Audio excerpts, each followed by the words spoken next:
Hello students, welcome back to all of you. आज हम लोग बात करने वाले हैं पार्ट 9 की, जो कि आपका chapter 3 motion in straight line का पार्ट होगा। इस पार्ट में हम डिस्कस करेंगे एनसीईआरटी एक्सरसाइज के क्वेश्चंस को। ठीक है, इसके पहले के जो पार्ट थे जिसमें हमने डिस्कस कर दिया था एनसीईआरटी के एग्जाम्पल्स क्लियर कर लिए थे। ठीक, अब हम बात करने वाले हैं एनसीईआरटी के एक्सरसाइज के क्वेश्चंस को। ठीक है, तो 1 बाय 1 एनसीईआरटी के एक्सरसाइज को हम यहाँ पे क्लियर करेंगे। ठीक, कुछ क्वेश्चंस हैं जो आपको यहाँ पे बहुत ही कंसेप्चुअल दिखेंगे और कुछ क्वेश्चंस ऐसे हैं जो आपको बिल्कुल सिंपल दिखेंगे, जैसा कि हमने अभी अभी आपको बताया।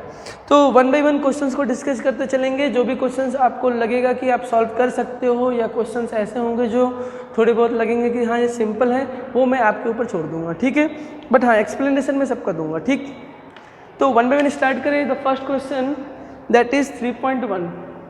ठीक है, जो 3.1 है, पेज नंबर आपको बता दूं, वैसे तो पता होना चाहिए, पेज नंबर 55। ठीक है, page number 55। Okay, the first question is about in which of the following example of motion.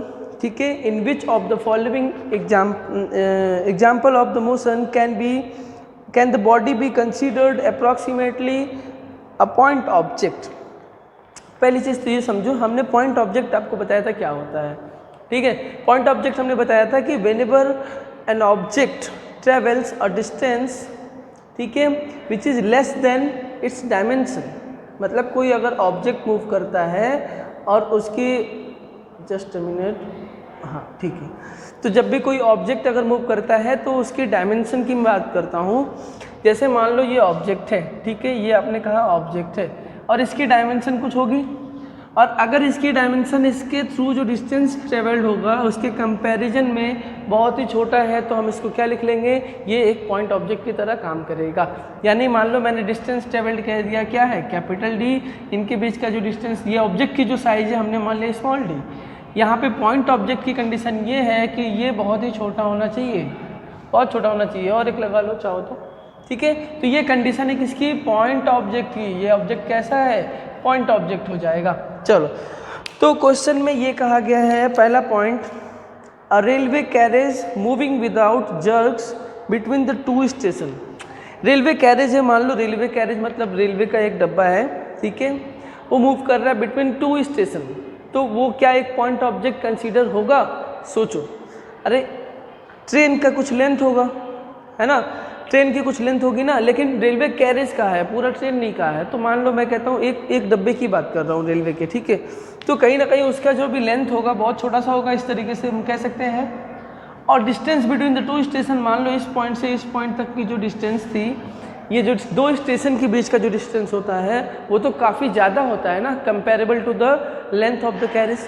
तो आप यहाँ पे लिखोगे फर्स्ट वाले में कि जो आपसे क्वेश्चन पूछा गया था, क्या पूछा गया था, रेलवे कैरेज। ठीक है, तो जो आपका रेलवे कैरेज है यहाँ पे, रेलवे कैरेज, ठीक है, रेलवे कैरेज क्या है, बिटवीन द टू स्टेशन जो मूव कर रहा है, एक पॉइंट ऑब्जेक्ट होगा। क्या होगा ये एक पॉइंट ऑब्जेक्ट होगा, आपको ये लिखना है। अब पॉइंट ऑब्जेक्ट क्यों होगा, रीजन मैंने बता दिया। आप क्या लिखोगे, बिकॉज यहाँ लिखोगे आप द डिस्टेंस, यहाँ आप लिख सकते हो distance between two station, distance between two station is much larger than the size of carriage. ठीक है, आई बात समझ में, जो मैं आपको बताना चाह रहा था यहाँ से वही चीज़ें हैं, सिर्फ सेंटेंस में लिख देना है, that's why this is a point object. ठीक है, चलो coming to the next point that is B, a monkey sitting on the top of a man cycling smoothly on a circular track. ठीक है, तो क्या एक पॉइंट ऑब्जेक्ट होगा। मान लो एक सर्कुलर ट्रैक है, ठीक है, इस तरीके से ट्रैक है, इस पर एक पर्सन है, ट्रैक है, ये एक सर्कुलर ट्रैक है, एक पर्सन है जो इस पर मूव कर रहा है, और उस पर्सन के ऊपर monkey sitting on the top of a man, मतलब उसके सर पे बैठा है एक बंदर। ठीक है, अब वो मंकी जो यहाँ पे है, तो उस मंकी की साइज तो बहुत ही छोटी हो गई ना, इस पूरा सरकमफरेंस के कंपैरेबल में जो मंकी का साइज होगा वो भी क्या होगा, मंकी का साइज क्या हो जाएगा, वो एक पॉइंट ऑब्जेक्ट की तरह होगा कि नहीं होगा। ठीक है, तो रीजन क्या लिखोगे यहाँ पे, since the dimension of the monkey which is sitting on the top of the man is very less comparable to the distance traveled in the circular path। ठीक है, स्टेटमेंट वही रहेगा, आपको ये तरीका बस पता होना चाहिए, ठीक है।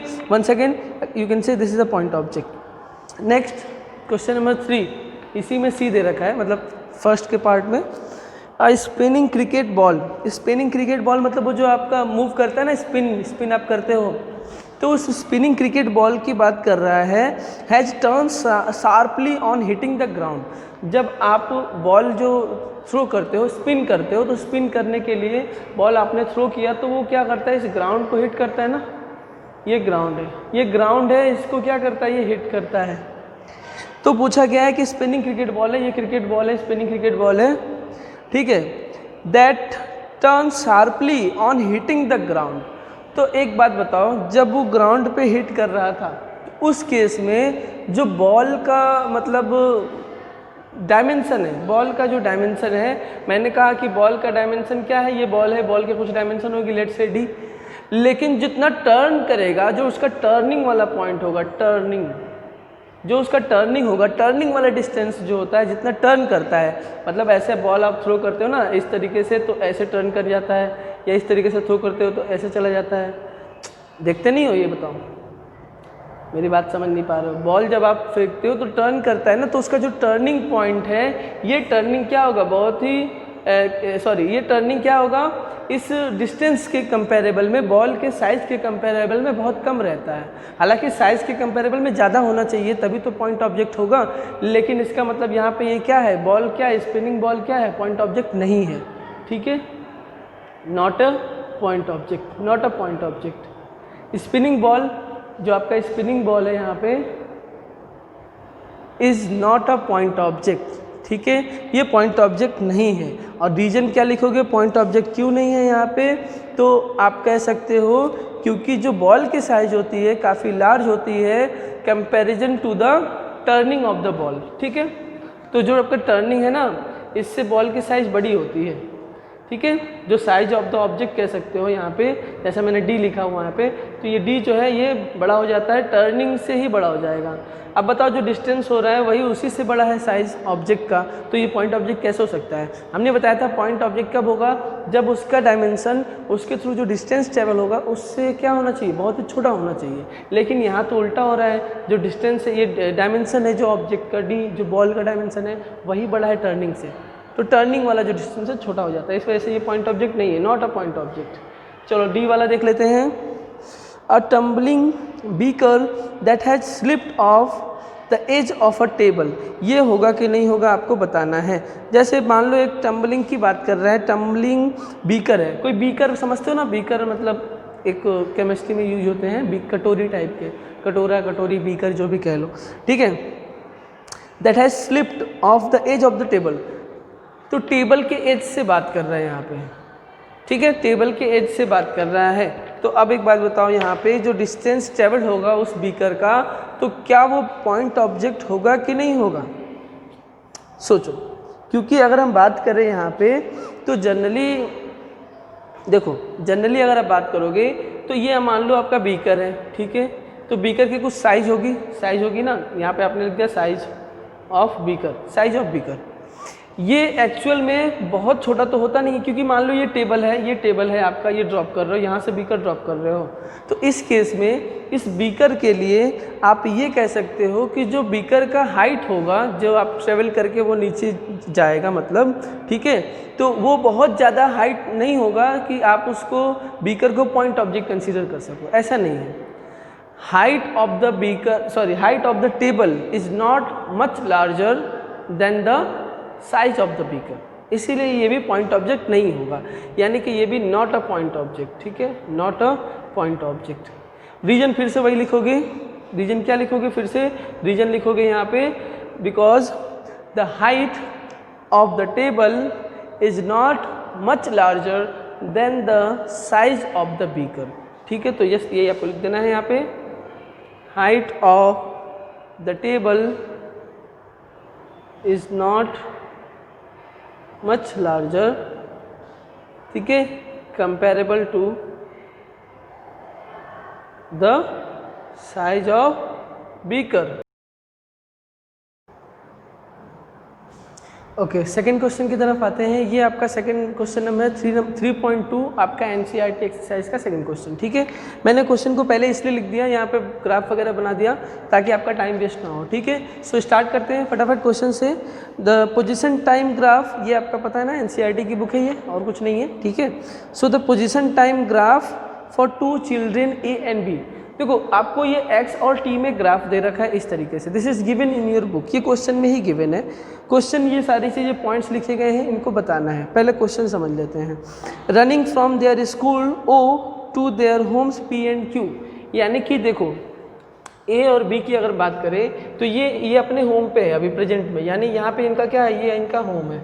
ठीक है, और ये स्कूल पे जा रहे हैं। ठीक है, यहाँ पे लिखा हुआ है रनिंग, जस्ट मिनट, हाँ, returning from the school O to their home, ये स्कूल है, ये होम नहीं है, अपने घर जा रहे हैं। तो अपना घर उनका अलग अलग होगा, ये घर है इनका। ठीक है, ये होम है पी का और ये क्यू का होम है। ठीक है, आई बात समझ में?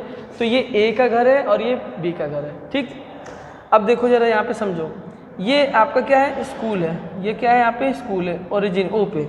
फिर से क्वेश्चन समझो। The position time graph given for the 2 childrens A and B returning from their school O, ये क्वेश्चन पढ़ना है। Returning from their school O to their home P and Q, P and Q उसके घर है। ठीक है, तो ये होम ऑफ ए और ये होम ऑफ बी। ठीक है, दे रखा है आपको।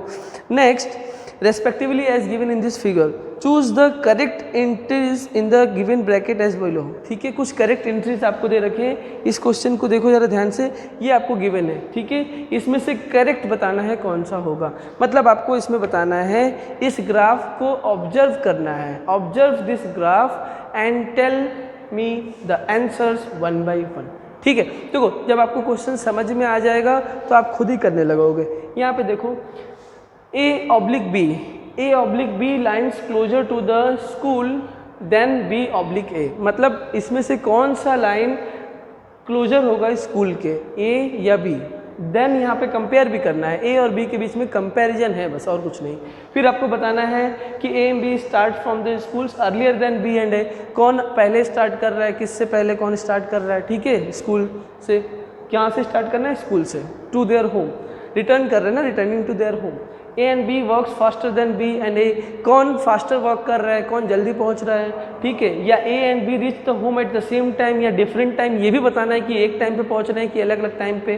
ठीक है, उसके बाद A and B overtake B and A on the road once और ट्वाइस, मतलब एक बार ओवरटेक कर रहा है या 2 बार ओवरटेक कर रहा है, ये भी आपको बताना है। So everything we can find by using this graph. ठीक, चलो अब आते हैं क्वेश्चन पे। क्वेश्चन आपने देख लिया है, चलो देखते हैं यहाँ पे क्वेश्चंस को स्टार्ट करते हैं।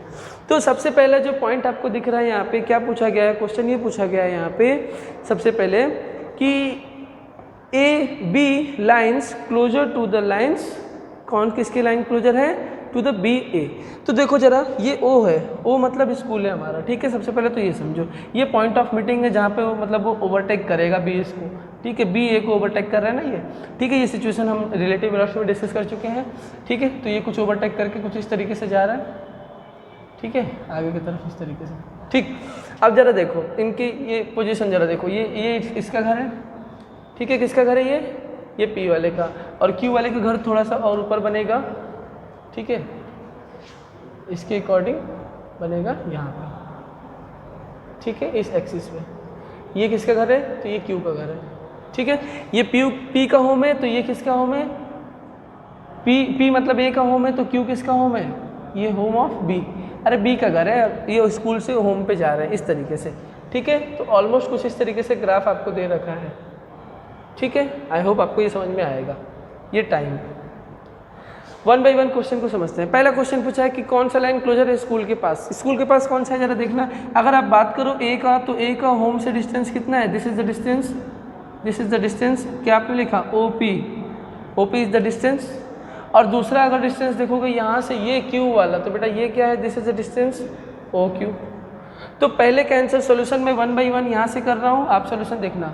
ठीक है, चलो तो पहले वाले में आपको ये मिल गया कि sir since distance O P is less than O Q. अब बताओ ये है कि नहीं, यानी कि ओ पी डिस्टेंस कम है, ओ क्यू डिस्टेंस ज़्यादा है, और इससे का क्या मतलब हुआ, इसका मतलब ये हुआ कि ये स्कूल और ये होम, यानी कि ए के लिए जो ए का घर था, ए का घर क्या है, स्कूल से पास में है, ए वाले का घर स्कूल से पास में है, ये इसका मतलब हुआ, और बी वाले का क्या है, दूर है, ये इसका मतलब हुआ, है ना। देखो बी वाले का घर यहाँ पे है, डिस्टेंस की अगर हम बात करें तो डिस्टेंस तो दोनों में फ़र्क है, तो आप लिखोगे कौन सा किसकी क्लोजर है, तो यहीं पे मैं बता दे रहा हूँ, तो आप लिखोगे लाइन ए वाला लाइन, ए लाइन क्या है, स्कूल के क्लोजर है, देखो पास में है, ठीक है, ये डिस्टेंस पास में कम डिस्टेंस है, स्कूल से कम डिस्टेंस है, तो लिखेंगे since distance this much is less then this much, OP less than OQ, इसका मतलब हुआ कि आप कहोगे कि लाइन जो ए है ये क्या है, ये ज़्यादा क्लोज होगा, क्लोजर टू द स्कूल, ठीक है, लाइन ए क्या होगा, ज़्यादा क्लोजर होगा, यानी आपने कहा ए वाला सही है, A lines closer to the school than B से ज़्यादा ए पास में है, ठीक है, तो ये वाला आपका सही हो जाएगा, A lines closer to the school, ठीक है, देन द लाइन बी, मतलब आपको कुल मिला के यही बताना है कि ए वाली लाइन के जो डिस्टेंस है ये घर से और इसके स्कूल की डिस्टेंस क्या है, कम है, और इनका डिस्टेंस ज़्यादा है, ठीक है, बी वाले के लिए, तो ये हमने बता दिया। चलो दूसरे पे आते हैं जरा, बी पे। तो जब बी पे आओगे तो बी आपसे क्या कह रहा है कि A and B start from the school earlier than B and A, कौन पहले स्टार्ट कर रहा है, कौन बाद में स्टार्ट कर रहा है, ये आपको बताना है। अब अगर बात करें यहाँ पे तो कौन पहले स्टार्ट कर रहा है कैसे पता चलेगा, तो देखो मैं ये कह सकता हूँ कि अगर आप ए की बात करो, ठीक है, देखो आप अगर आप ए की बात करोगे तो यहाँ पे आप कह सकते हो यहाँ से कि ए ओरिजिन से ही स्टार्ट कर दे रहा है चलना, मेरी बात समझ में आ रही है, मतलब मैंने ये कहा कि A and B start from the school earlier than B and A, इसका मतलब हुआ कि आपका जो स्कूल ये पॉइंट है, देखो ये बच्चा जो यहाँ स्कूल से निकल रहा है ये पॉइंट ओ से आ रहा है, ठीक है, तो इसका मतलब ये हुआ कि ये क्या कर रहा है, ये ओरिजिन से स्टार्ट कर रहा है चलना, यानी कि जब टाइम 0 था, यहाँ पे टाइम 0 था, t = 0, तो जब टाइम 0 था तभी ए शुरू हो गया चलना, टाइम 0 था तभी चलना शुरू कर दिया। लेकिन अगर इस बी की बात करें तो ये कुछ देर बाद स्टार्ट करता है यहाँ पे, यानी ये आफ्टर सम टाइम, ठीक है, after some time B start करता है चलना, देखो बी यहाँ से स्टार्ट कर रहा है चलना, तो कौन पहले चल रहा है अभी बताओ, यहाँ से ओरिजिन से जो चल रहा है वो पहले चल रहा है, इसका मतलब ये थोड़ी देर बाद, क्योंकि थोड़ा टाइम ले रहा है उसके बाद यहाँ से चलना शुरू कर रहा है ना, तो ये चीज़ हम यहाँ लिख देंगे, क्या लिखेंगे, दूसरे वाले में, फर्स्ट वाले का देख लो यहाँ पे बस यही लिखना है, दूसरे में हम क्या लिख सकते हैं, दूसरे वाले में हम लिखेंगे बेटा यहाँ से you can write the value like since, आप लिखोगे since at t = 0, at t = 0 second पे ए स्टार्ट कर रहा है and B start after some time, एक ग्राफ से देख के पता चल रहा है भाई, देख लो ये इतना सा टाइम डिफरेंस दिख रहा है ना, ग्राफ में ये डिफरेंस दिख रहा है टाइम का, टाइम वाले एक्सिस में, यानी कि बी बाद में चल रहा है, यानी ए पहले चल रहा है, तो देयरफॉर आप क्या लिखोगे यहाँ से answer, A start from the school earlier than the B, आपने क्या लिखा, A start from the school earlier than the B से पहले ए स्टार्ट हो जाएगा, ठीक है, ये आपको चूज करना है ए और बी में। तीसरे पे आते हैं, आई होप ये क्वेश्चन आपको क्लियर होगा। तीसरे में आपसे कहा गया है A and B walks faster than B and A, कौन फास्टर मूव करेगा, कौन ज़्यादा तेज से आएगा बेटा, तो देखो ए और बी की अगर हम बात करें तो कौन फास्टर मूव करेगा, आपको इस ग्राफ से देख के समझ में आ रहा होगा कि ये बी वाली लाइन क्या कर रही है, इसको क्रॉस करके निकल जाइए ऊपर। अच्छा कॉमन सेंस की बात देखो भाई, इस स्कूल से इस होम तक बी का जो घर है जहाँ तक डिस्टेंस है ये ज़्यादा है, ठीक है, ज़्यादा है कि नहीं ज़्यादा, और ऊपर से ये देर में शुरू कर रहा है चलना, time t after some time ये स्टार्ट हो रहा है चलना, और उसके बावजूद जब ये यहाँ पे पहुँच रहा है इस अपने घर पे, तो आप देख पा रहे हो कि ये इसका घर था और ये इसका घर था, यानी कि ये P था और ये Q था, जो आप घर पे पहुँच रहे हैं, देखो ये P पे पहुँच गया, ये Q पे पहुँच गया, ये दोनों के दोनों सेम टाइम पे पहुँच रहे हैं। ये बहुत अच्छी बात यहाँ से समझ में आ गई कि भाई एक पहले चल रहा है, सामने घर है, एक बाद में चल रहा है थोड़ी देर बाद और दूर घर है उसका, तो डेफिनेटली वेलोसिटी उसकी ज़्यादा होगी कि नहीं होगी, यानी कि बी मूव्स फास्टर देन ए, ये तो आप कह सकते हो कॉमन सेंस से। थोड़ा सा इसमें आते हैं क्वेश्चंस के हिसाब से। तो दोनों का स्लोप निकालो। क्या निकाल लो? स्लोप। तो जब स्लोप आप निकालोगे तो स्लोप कैसे निकालोगे? देखो, मान लो मैंने कहा इस किसी 2 पॉइंट पर स्लोप निकालते हैं, ठीक है। दो पॉइंट पर स्लोप आप निकाल लो। यहाँ पे मान लो कैसे भी निकाल लें, कैसे निकालें, यहाँ पे निकाल लेते हैं, ठीक है। और यहाँ पे स्लोप निकाल लेते हैं। तो जब आप स्लोप निकालोगे इस तरीके से स्लोप निकालते हैं, आपको पता है, ठीक है। तो value on Y axis divide by X axis, यही तो लिखते हो ना। इसके लिए स्लोप क्या निकालोगे? इस वाले ग्राफ के लिए, इस वाले ग्राफ के लिए जो आपका ग्राफ था फॉर ग्राफ बी वाले के लिए आप कैसे निकालोगे? Y by X. और x वालों के लिए, a वाले के लिए निकालोगे तो आप कैसे निकालोगे? a वालों के लिए तो ये आपने 2 पॉइंट मान लिया, कोई एनी 2 पॉइंट मान लो, रेशियो हमेशा सेम आना चाहिए। तो ये डिस्टेंस आप इस तरीके से निकालोगे। तो ज़रा दोनों में कंपेयर करता हूँ मैं ज़रा इक्वल टाइम इंटरवल के साथ। मान लो मैंने कहा इक्वल टाइम में, ठीक है, इक्वल टाइम में ये जो ग्राफ a था, यानी जो a वाला पॉइंट है वो डिस्टेंस ट्रेवल कर रहा है इतना सारा, इतना टाइम में इतना सा ट्रेवल कर रहा है। और हमने सेम टाइम इसके लिए भी ले लिया यहाँ पे एक्सिस पे, लेकिन इस बार इसके लिए डिस्टेंस क्या दिख रहा है? ज़्यादा दिख रहा है, क्योंकि आपको दिख रहा है ये वर्टिकली थोड़ा सा दिख रहा है ना, यानी पोजीशन वाली वैल्यू इसकी ज़्यादा है, पोजीशन ज़्यादा, डिस्प्लेसमेंट ज़्यादा चल रहा है, यानी वेलोसिटी इसकी ज़्यादा होगी, यानी ये फास्टर मूव करेगा, है ना। तो आपको लिखना पड़ेगा यहाँ पे कौन सा ये पॉइंट था? सी वाला। आप लिखोगे slope of line A, slope of line A का जो स्लोप है वो क्या है? कम है, छोटा है किससे? Slope of line B. ये बात समझ में आ गई। और आप बताओ बेटा, पोजीशन टाइम xt ग्राफ का स्लोप क्या बताता है? xt ग्राफ का स्लोप बताता है वेलोसिटी या स्पीड, यानी कि v of a is less then v of b। ये बात समझ में आ गई। और अगर b बड़ा है इसका मतलब क्या आप कहोगे कि b is move faster, b moves faster than a, है ना। आई बात समझ में? तो इसका आंसर क्या आ गया? B fast. ओके, तो यहाँ पे जो डी वाला गोल रखा है, यहाँ पे जैसा कि हमने ग्राफ से देख रहा है, यहाँ पे A and B reach home at the same time और डिफरेंट टाइम आपको बताना है। अब देखो यहाँ पे ए और बी की अगर हम बात करें तो आपको पता है कि ए इस तरफ से जा रहा था, बी इस तरफ से जा रहा था, लेकिन जा रहे हैं दोनों घर, ठीक है। अब स्कूल से ये ओरिजिन से निकला था, ये थोड़ी देर बाद निकला था, लेकिन हमें पता, अभी थोड़ी देर पहले हमने बताया था कि slope of b is greater then slope of a। अभी हमने थोड़ी देर देखा था ना कि जब आपका स्लोप a का ज़्यादा था, ठीक है, a का नहीं b का ज़्यादा था, ठीक है, स्लोप ऑफ b, तो b का स्लोप ज़्यादा है, यानी कि वेलोसिटी ऑफ b क्या होगा? ज़्यादा होगा वेलोसिटी ऑफ a से। लेकिन होता क्या है, वेलोसिटी तो ज़्यादा है, लेकिन दोनों के दोनों जब तक वो पहुँचते हैं p और q पे, ज़रा देखो, जब b को पहुँचता है q पे, जब पहुँचता है ये a p पे, तो क्योंकि p और q ही तो उनका होम है, this is the home of a and b। देखो ए और बी का होम है, तो यानी वो पी और क्यू पे पहुंच चुके हैं। लेकिन उस टाइम पे जरा देखना यहाँ पे क्या टाइम बिल्कुल एग्जैक्टली टी दिख रहा है आपको, यानी कि दोनों के दोनों सेम टाइम पे पहुंच रहे हैं, सेम टाइम लग रहा है दोनों को पहुंचने में। और इसके पीछे रीजन क्या है? वेलोसिटी ऑफ बी ज़्यादा है, इसलिए यहाँ पहले दोनों सेम टाइम पे पहुंच रहे हैं। कहने का सेंस ये है। हालांकि निकले पहले कौन निकला था? पहले ए निकला था, ठीक है, क्योंकि देखो ओरिजिन से ही निकल रहा था, और ये थोड़ी देर बाद आफ्टर सम टाइम बी निकल रहा था, लेकिन पहुंच रहे दोनों सेम टाइम पे, रीजन वेलोसिटी ज़्यादा था, ठीक है। तो यहाँ लिखेंगे A and B reach home at the same time, तो क्या लिखेंगे? सेम टाइम पे दोनों पहुँचेंगे, डिफरेंट टाइम में नहीं, सेम टाइम पे दोनों पहुँच जाएंगे, ठीक है। जैसे कि यहाँ पे देख रहा था, वैसे भी लिखा हुआ है बी वॉक्स फास्टर देन ए से ज़्यादा बी तेज चल रहा है। इसका मतलब भी बात वही है कि वेलोसिटी ज़्यादा था इस वजह से, लेकिन इतना ज़्यादा तेज चल रहा है वो कि मतलब ए के बाद में चलना शुरू कर रहा है, फिर भी सेम टाइम पे पहुंच रहा है, ठीक है। From the graph we can conclude this, okay. Now next यहाँ पे दे रखा है ई वाला, देख लो यहाँ पे जो नेक्स्ट दे रखा है A and B overtake B और A on the road once और ट्वाइस। अब आप बताओ, यहाँ पे दिख रहा है कि पॉइंट ऑफ इंटरसेक्शन कितने हैं? एक दिख रहा है यहाँ पे। तो ये जो पॉइंट ऑफ इंटरसेक्शन है, तो आप लिखोगे since there is only one point of intersection, one point of intersection, इसका मतलब हुआ कि सिर्फ एक ही बार वो देख रहे हैं, एक ही बार मिल रहे हैं, मतलब, है ना। ओवरटेक करने का क्या मतलब हुआ भाई?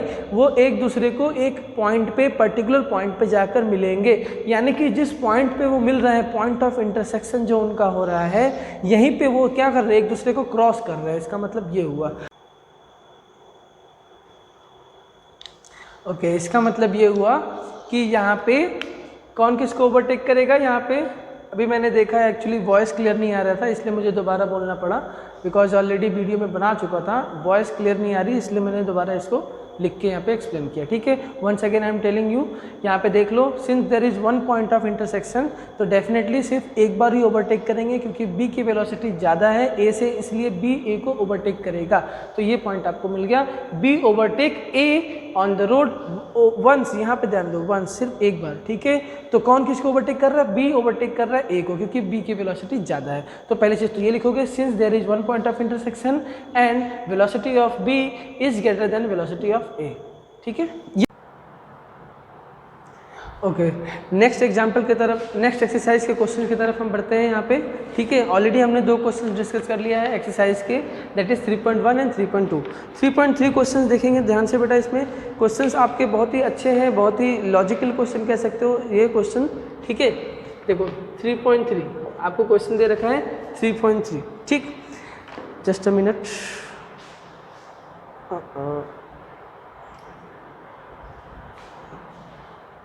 चलो, तो 3.3 आपको दे रखा है यहाँ पे question number 3.3। A women starts from her home at 9 AM। तो एक वुमेन है जो अपने घर से स्टार्ट कर रही है, उसकी स्टार्टिंग पोजीशन दे रखा है, वो कहाँ पे स्टार्ट कर रही है? तो 9 AM से स्टार्ट कर रही है। ठीक है, बात समझ में आ गई? मतलब सुबह 9 बजे वो अपने घर से स्टार्ट करती है चलना। Walks with speed of 5 kilometre per hour, और अपनी स्पीड से चलती है, स्पीड कितना है उसका? 5 किलोमीटर पर आवर की स्पीड से चलना शुरू करती है। ऑन स्ट्रेट रोड, एक स्ट्रेट रोड पर चलती है, on up to her office. तो एक इसका मतलब कि ये एक स्ट्रेट लाइन मोशन की बात हो रही है।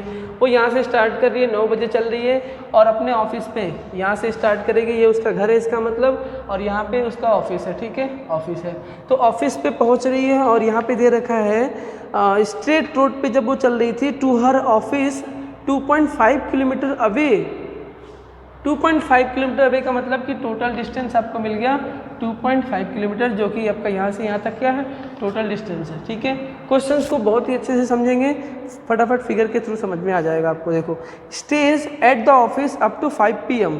तो पहले वो यहाँ से निकली, ठीक है, 2.5 किलोमीटर चलती है वो, 2.5 किलोमीटर 5 किलोमीटर पर आवर की स्पीड से चलती है, और यहाँ पहुँचने के बाद वहाँ लिखा हुआ है अप टू 5 PM तक वहीं रुकती है इस ऑफिस पे, यानी अप टू 5 PM तक यहीं थी। ठीक है, 5 PM तक यहीं थी, up to 5 PM, up to 5 PM वो यहीं पे है, अभी भी ऑफिस पे ही है। फिर and return home by an auto with speed of 25 kilometre per hour. अच्छा देखो, गई थी पैदल 5 किलोमीटर पर आवर से, लेकिन अब वो रिटर्न कर रही है, तो अब वो ऑटो से वापस आ रही है, और किस स्पीड से? तो 25 किलोमीटर पर आवर से आ रही है। ठीक है, तो 5 बजे तक रुकी थी, 5 बजे वहाँ से निकलना शुरू कर रही है। ठीक है, 25 किलोमीटर पर आवर की स्पीड से ऑटो से आ रही है। Choose the suitable scales for to plot the graph XT graph for her motion. आपको ये बताना है, उसके मोशन को बताना है। ठीक है, तो वो यहाँ से आएगी, तो यहाँ पे कितने बजे आएगी ये आपको बताना है। और खैर इनफैक्ट ये सारी चीज़ें आपको ग्राफ में बताना है, सबसे अच्छी चीज़ आपको ग्राफ में बताना है। तो ग्राफ में हम बता देंगे भाई, बिल्कुल बता देंगे। ग्राफ में आपको चाहिए क्या क्या, ये तो देख लो, आपको ग्राफ चाहिए X और T का। क्या कहा गया है? आपसे कहा गया है ड्रॉ दिस सिचुएशन, ठीक है, ऑन XT ग्राफ। ठीक है, तो XT ग्राफ में हम कैसे ड्रॉ करते हैं देखते हैं। पहले समझो, देखेंगे फटाफट कैसे क्वेश्चन को करेंगे। जब आप देखो, T आपका पता है ना, T time, X for position, T for time. T आपको दे रखा है क्या? किसमें? कहीं भी नहीं, लेकिन आपको टाइम ये मेंशन कर रखा है कि कितने बजे वो निकल रहे थे। ठीक है, चलो खैर उससे हमें लेना देना नहीं है, हमें क्वेश्चंस को समझने से मतलब है। हमने कहा कि सर पहले टाइम लगा उसको, लेट से T1 टाइम किस लिए लगा? जब वो अपने घर से कहाँ पहुँची? ऑफिस। ठीक है, एक वुमेन है, this is all about a women, ठीक है, जो कि स्टार्ट कर रही है मूव करना अपने होम से एट 9 AM, और वहाँ पे पहुँच रही है ऑफिस। ठीक है, किस स्पीड से? 5 किलोमीटर पर आवर से, 5 किलोमीटर पर आवर से, और डिस्टेंस इज 2.5। तो यहाँ से मैं टाइम निकाल सकता हूँ। टाइम इक्वल टू क्या होता है बताओ? आपको पता है ना फॉर्मूला? भैया आप टाइम कैसे निकालते हो बताओ? आपके पास फॉर्मूला होता है टाइम का, ठीक, सॉरी T1 इसने अपने वाला, ठीक है। टाइम इक्वल टू आप निकालते हो डिस्टेंस अपॉन स्पीड। ठीक है, डिस्टेंस है 2.5, स्पीड कितना है 5। क्या सही है? ठीक है, सही है ना? Time equal to distance upon speed, सही तो है। डिस्टेंस कितना है आपका? 2.5 किलोमीटर, 2.5 किलोमीटर। ठीक है, ये कितना है 5 किलोमीटर पर आवर, इसको मल्टीप्लाई करो तो कितना आएगा, ये ऑलमोस्ट आएगा, मल्टीप्लाई करो तो 5 5 या 25 0.5 आएगा। तो ये आवर में चल रहा है तो ये 0.5 आवर में आ गया, ठीक है। तो ये 0.5 किस में आएगा, आवर में आएगा। 0.5 आवर को आप चेंज करोगे मिनट में तो कितना आएगा बेटा, ये 1/2 आवर है, इसका मतलब कितना मिनट, 30 मिनट। आवर को मैंने 30 मिनट में चेंज किया। ऐसा मैंने क्यों कहा, क्योंकि मैंने यहाँ से 9:30 बजे, मतलब मैं यहाँ से चलना शुरू किया था, यहाँ पे जो वुमेन थी 9:30 बजे चलना शुरू की थी, यानी वो यहाँ पहुँच गई कितने बजे, 9:30 पे यहाँ पहुँच गई, 9:30 AM पे यहाँ पहुँच चुकी है, पहुँच गई। और उसके बाद वो वहीं पे रहती है, कहाँ तक, अप टू 5 PM तक वहीं रहती है। फिर वहाँ से रिटर्न कर रही है किस स्पीड से, इस स्पीड से। डिस्टेंस तो सेम ट्रेवल करेगी ना, डिस्टेंस इज सेम, टाइम अलग लगेगा। तो यहाँ टाइम जब रिटर्न कर रही हो तो let's say the time is t2। Once again you can say time equal to distance upon speed, so 2.5 distance upon speed कितना है 25, ठीक है। इस बार ये कितना होगा बेटा, डिवाइड करोगे तो इट बिकम्स 0.1, यू कैन से 1/10 आवर। ये सब आवर में चल रहा है। अभी आपको किस में निकालना है, आपको निकालना है ये मिनट में, तो आप इसको मिनट में करोगे तो कैसे निकालोगे, 60 से multiply, so it will be 6 minute. I think आपको इतना समझ में आ गया, 6 मिनट होगा। अब देखो पूरी कहानी ये समझ में आ गई बेटा। ये पूरी कहानी क्या समझ में आती है कि this is the time taken by the women when she start moving from her home to the office, ठीक है। She takes 30 minutes with the speed of 5 kilometre per hour. Once again यहाँ पे ये रुकती है 5 बजे तक, and whenever she returning back, जब वो बैक वापस जा रही थी, at that time her speed is 25 kilometre per hour. Actually वो ऑटो से जा रही थी, ठीक है, सो उसकी स्पीड है। So the time taken by that time is given by 2.5, इतना आ गया 6 मिनट, सीधा सीधा आ गया आपको। अब दोनों टाइम को आपको पता चल चुका है, क्या दोनों टाइम हम यहाँ पे ड्रॉ कर सकते हैं, टाइम t1 एक टाइम t2 मान लो, ठीक है। और दूसरी बात ये, हमें पोजीशन चाहिए, तो पोजीशन में जैसे कि आप मान लो ये पोजीशन दे रखा है, तो पोजीशन में आपको तो फिक्स है कि कितना डिस्टेंस ट्रेवल कर रहा है, 2.5 है ना। तो 2.5 डिस्टेंस हम यहाँ पे दिखा लेंगे। कैसे दिखाते हैं, देखो इनिशियली जब आपका यहाँ पे था पोजीशन 0 था और हमने मान लिया टाइम 0 था, ठीक है, जो भी है, इनिशियली पोजीशन 0 टाइम 0। तो जब टाइम 0 था तो वो अपने घर पे थी कितने बजे, 9 बजे, यानी वो यहाँ पे कितना टाइम बज रहा था, 9 बजे, यहाँ पे 9 बज रहा था, ठीक है। अब 9 बजे से वो चलना शुरू करी, ठीक है, with the speed of 5 kilometre per our से, और 9:30 पे वो पहुंच गई, यानी 30 मिनट उसको लगा, ठीक है। तो मैंने कहा यहाँ से t = 0 से लेके यहाँ तक चल रही होगी, जिसको कितना टाइम लगा, 30 मिनट। तो ये 30 मिनट है, let's say this is time t1, ठीक है। तो 0 से 30 मिनट उसको लगा यहाँ तक आने में। ये देखो, ये कुछ इस तरीके से ग्राफ हमने बनाया। इसका क्या मतलब है, इसका मतलब ये हुआ कि वो कांस्टेंट स्पीड से जा रही थी इस तरीके से। Let's say the position is O and A, ठीक है। ये उसका होम था, यहाँ पे क्या था, ये इसका होम था जहाँ से वो चलना शुरू करती है। वो A पे पहुँच गई, यानी A उसका क्या है, ये ऑफिस है, दिस इज़ द ऑफिस जहाँ पे वो पहुँच चुकी है अब, ठीक है। और यानी कि ये जो इसके करस्पॉन्डिंग डिस्टेंस होगा, ये पोजीशन एक्सिस है, तो इस पर इसका मतलब कि ये डिस्टेंस कितना आएगा, इसका कितना डिस्टेंस था, 2.5 किलोमीटर। ये इसका डिस्टेंस है 2.5 किलोमीटर, ठीक है, इसका मतलब ये है। तो 2.5 किलोमीटर उसने ट्रेवल कर लिया कितने टाइम में, t1 = 30 मिनट में, ठीक है। और स्टार्टिंग कहाँ से किया, होम टू द ऑफिस, बात खत्म हो गई। अब यहाँ आने के बाद जब यहाँ पहुँच गई तो यहाँ 9 बज रहा था, तो यहाँ टाइम कितना होगा, यहाँ टाइम 9:30 AM हो गया। ग्राफ समझ में आया। अब यहाँ पे वो रुकी है कितने देर तक, 5 बजे तक रुकी है, तो काफ़ी देर तक रुकी है वो, तो यहीं पे देर तक रुकेगी। वो तो रुकी है, ठीक है, पोजीशन चेंज नहीं हो रहा है ना, वो तो अपने घर वहीं ऑफिस में बैठी है, पोजीशन कहाँ चेंज हुआ, यानी कि ये पोजीशन 2.5 उसका फिक्स होगा कांस्टेंट।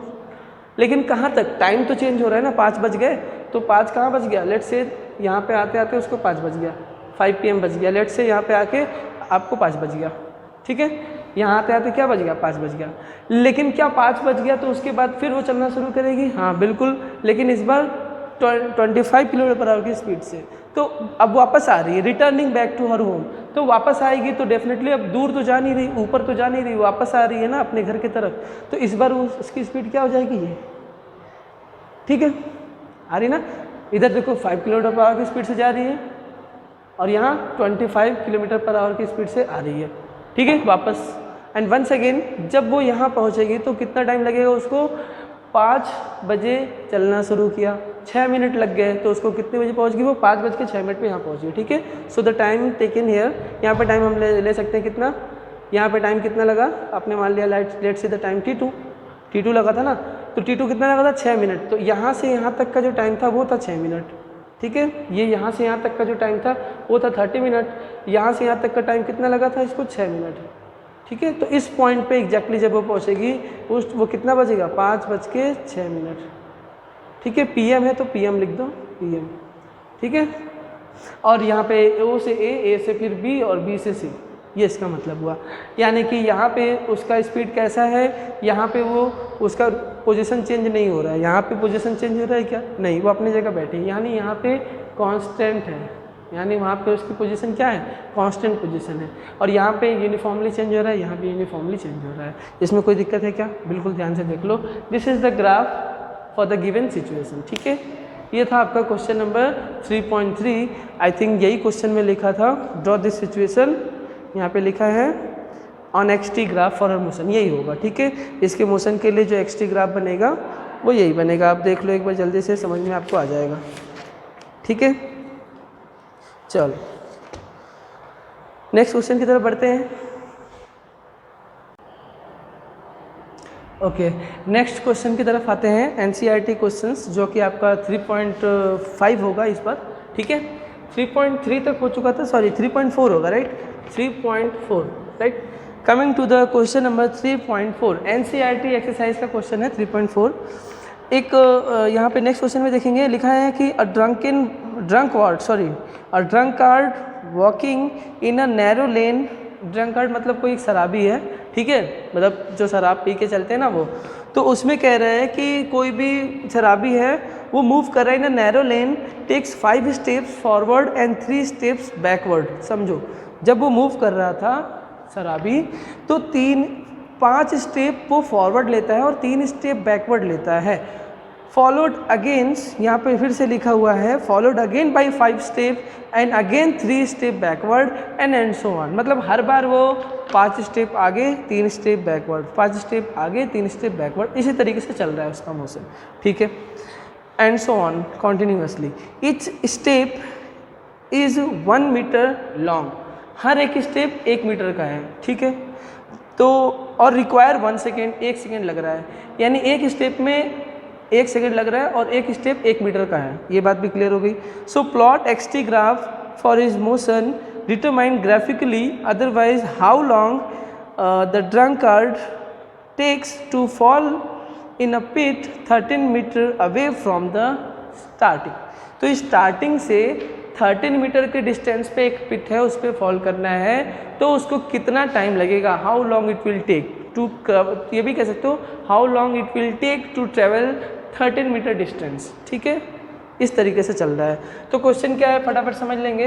मैंने कहा कि वो आपका मूव कर रहा है 5 स्टेप फॉरवर्ड, 5 स्टेप क्या कर रहा है, फॉरवर्ड मूव कर रहा है, तो 3 स्टेप बैकवर्ड मूव कर रहा है, 3 स्टेप बैकवर्ड मूव कर रहा है। ये क्वेश्चन में आपको दे रखा है।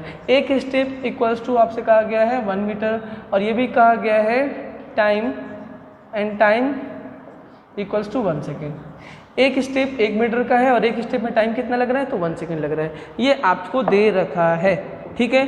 तो आपको ग्राफ बनाना है, पहले तो ग्राफ बना ले, फिर उसके बाद हम या तो ग्राफ से बता दें कि 13 मीटर ट्रेवल करने में उसको कितना टाइम लगेगा, या तो फिर हम एक एनालिटिकल मेथड से कर लें चाहे तो।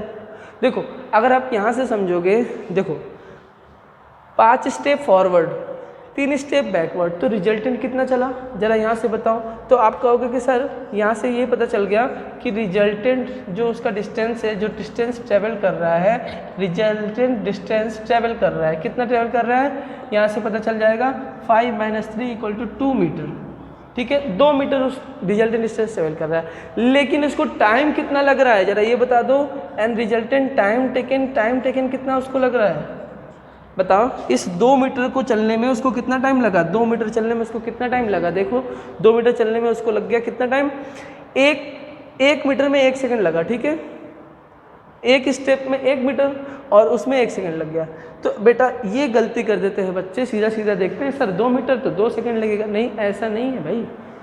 वो 5 स्टेप पहले फॉरवर्ड भी तो ले रहा है ना, तो 5 सेकेंड तो उसको उसमें लग गए।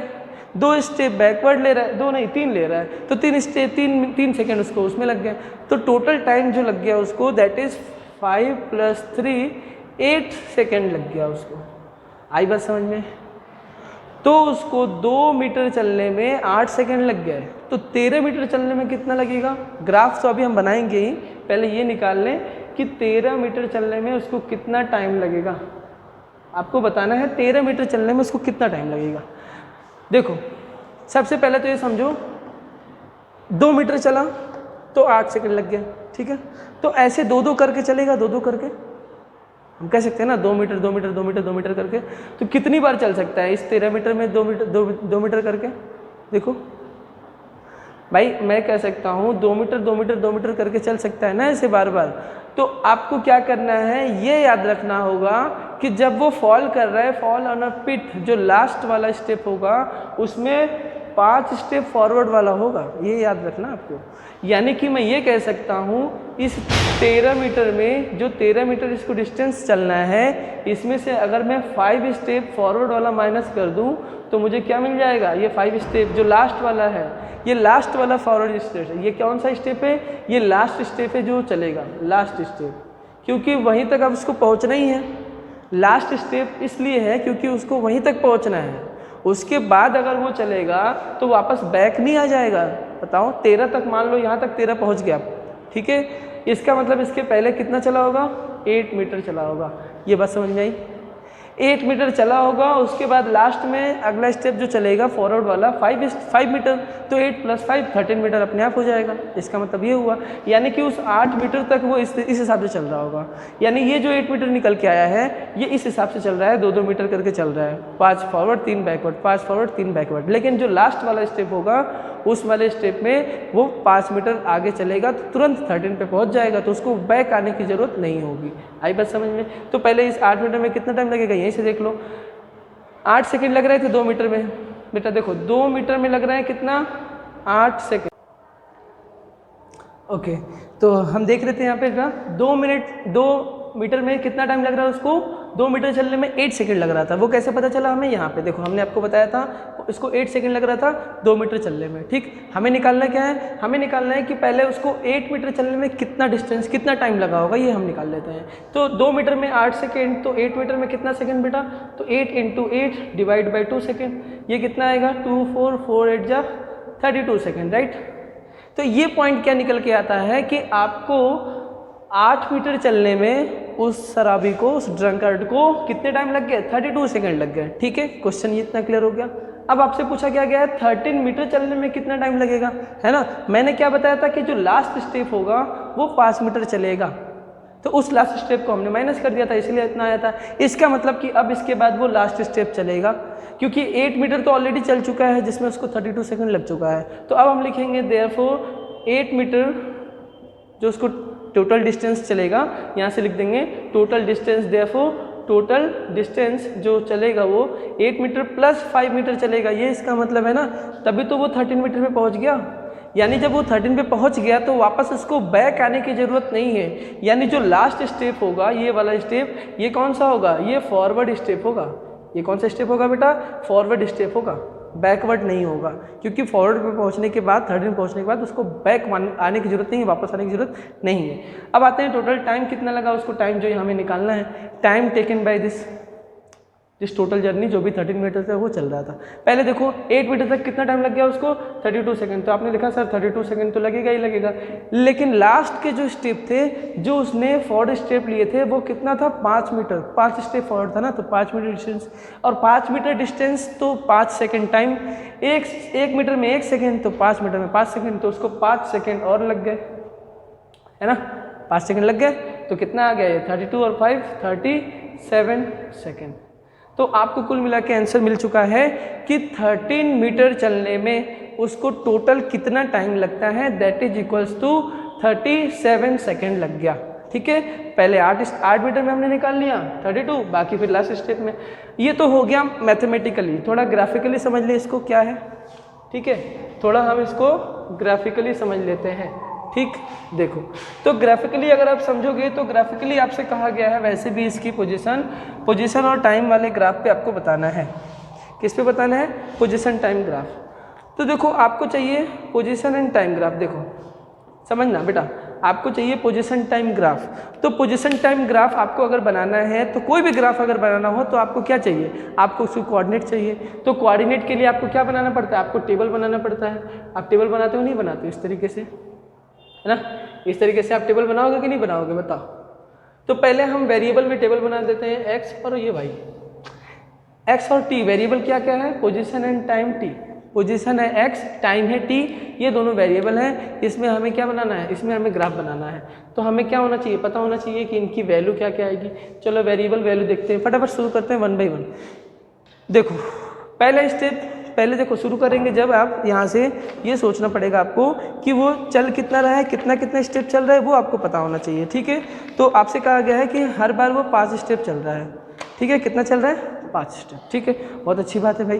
तो मैंने कहा कि पहले वो फॉरवर्ड 5 स्टेप चलेगा, तो ये 5 स्टेप वो चल गया, ठीक, चल गया। 5 स्टेप चलने के बाद वो 3 स्टेप बैकवर्ड आया, 3 स्टेप बैकवर्ड आ गया, तो उसकी पोजीशन कितनी निकल के आ गई, यानी 2 निकल के आएगी। 3 माइनस, देखो 5 माइनस 3 2 हो गया है ना पोजीशन।